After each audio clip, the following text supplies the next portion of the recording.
You mentioned that Americans on different political poles don't really know one another.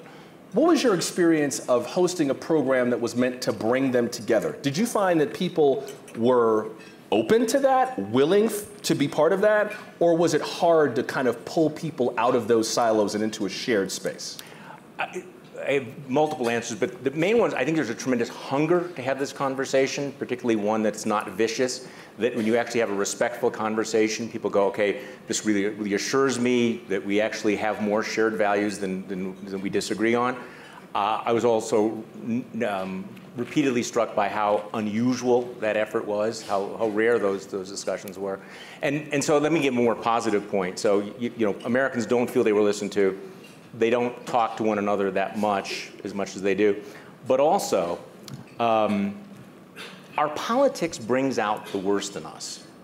Because Americans are fundamentally decent people. And I agree with what James said before, that really, that you take out the politics, and we have so much more in common. We are a fundamentally decent, caring, compassionate people. And I don't want to pick a fight with anybody, but there was a panelist here at one of the sessions last night who was saying that it is elitist to criticize Donald Trump's language and his conduct because, in fact, that reflects the way working class rural Americans talk and think.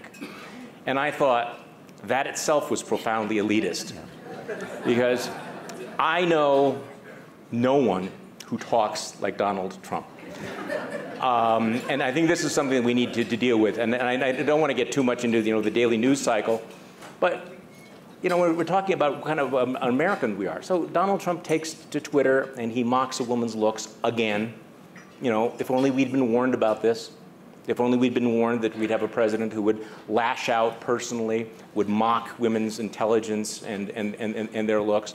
And so the question is, does that reflect the America we are? And this is the real paradox.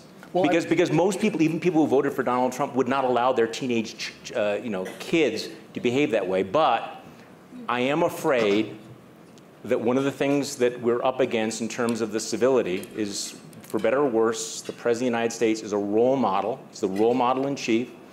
And that his effect on our culture and the civic culture of decency and respect will be as damaging and profound as his effect on politics and government.